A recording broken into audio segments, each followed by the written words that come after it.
do not have a board. So therefore, we work hand in hand with our sector ministry.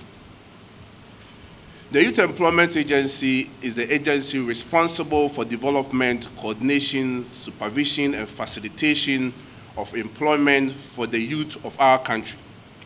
The agency was established in 2006 as National Youth Employment Program, NYEP, primarily to support Ghanaian youth through skills training and internship models with a view to transiting them from a regime of unemployment to that of employment.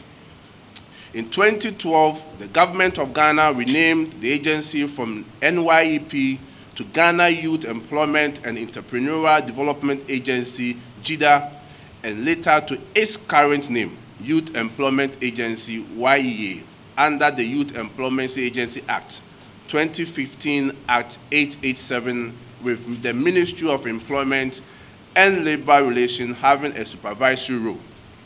The state of the agency. The current management was bequeathed with about 63,000 beneficiaries across the country. Upon a cursory audit of this figure, in respect of the payroll system, we observe a number of discrepancies. For instance, the January payroll which was submitted to us for approval included arrears to some beneficiaries as far back as May 2016.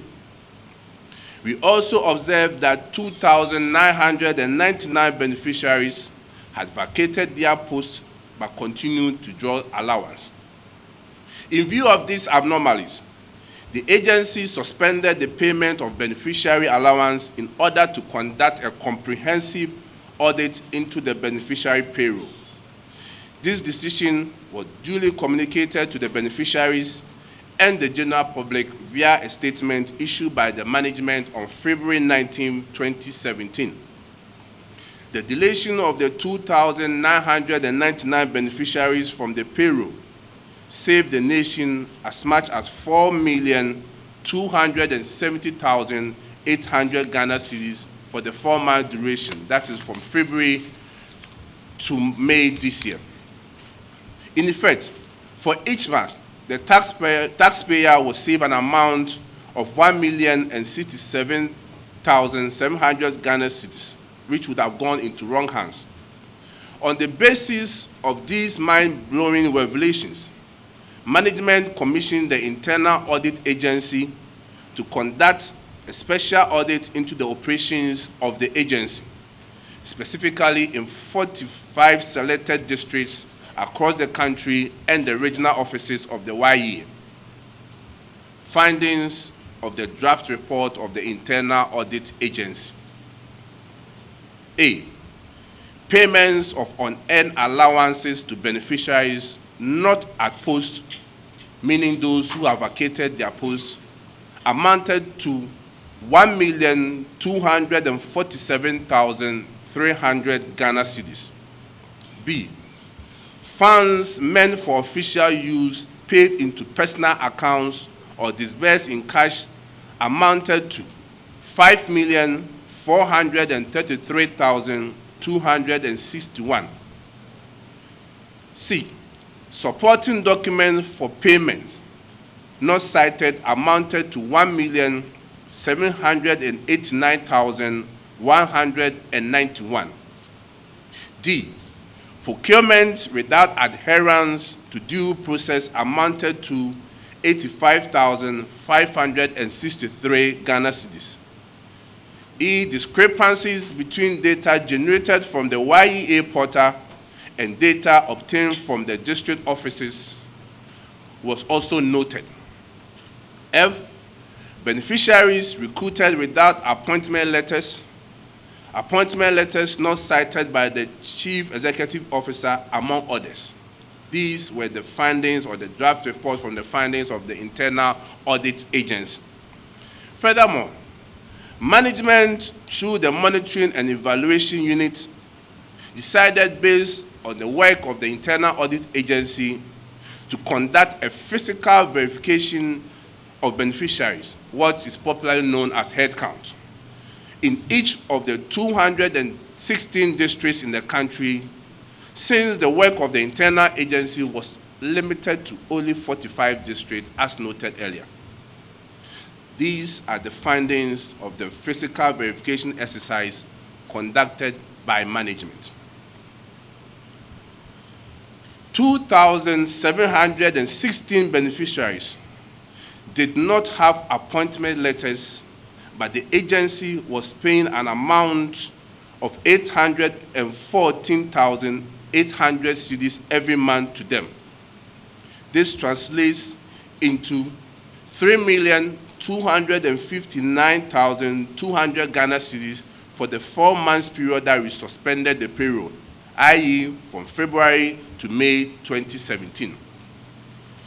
We also realized that 9,442 beneficiaries were above the age requirement to be able to be enrolled into the Youth Employment Agency. And this amounts to 2,832,600 Ghana cedis every month.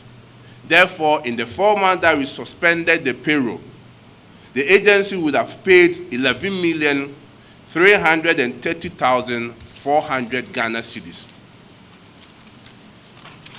We also noted that 4,681 beneficiaries have vacated their post. This means the agency was paying 1,404,300 Ghana cedis every month. Therefore, like the others, in 4 months, the agency would have paid 5,617,200 Ghana cedis. We also noted that, just as in every office, when you are given an appointment letter, you need to have an assumption of duty letter.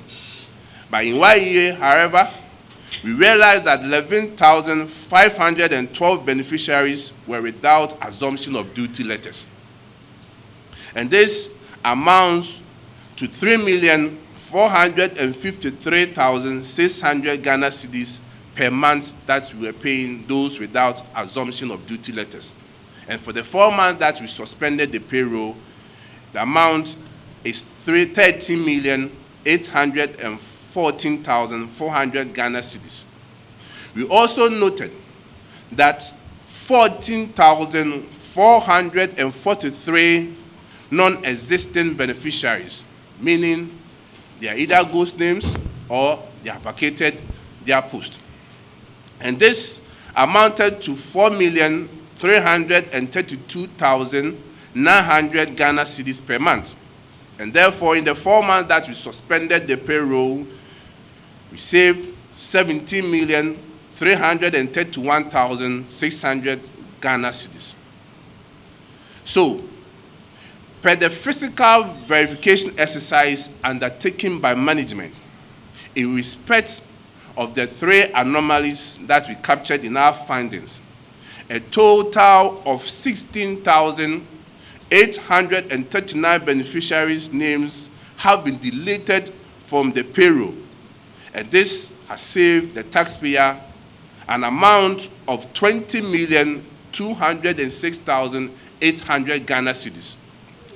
However, in respect of the last findings, that is, beneficiary without assumption of duty letters and non-existing beneficiaries, management has given itself a month to address issues regarding their status, because possibly there could be a genuine reason that when we went around to do the head count, a person may be sick or maybe didn't get the information, or for instance, maybe a person has assumption of duty letter but could not bring it. So management has decided to give ourselves 1 month for people with such problems to come forward for us to verify. As part of the physical verification exercise conducted by management, we also observed that, and this is very serious, that some district directors connived with some beneficiaries to partake in the verification exercise, knowing very well that they have vacated their post. But I can assure all of you that further investigations will be conducted, and those found culpable will be dealt with within the remit of the law. And on top of that, as part of our monitoring exercise, the next phase will involve the national security, the Bureau of National Investigation, and our monitoring assistance to verify all those beneficiaries at their place of post.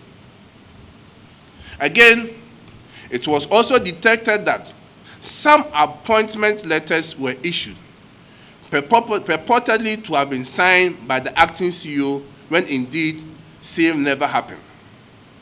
Additionally, some appointment letters were also issued bearing the signature of the outgoing CEO between March and April, at which time he was not in office.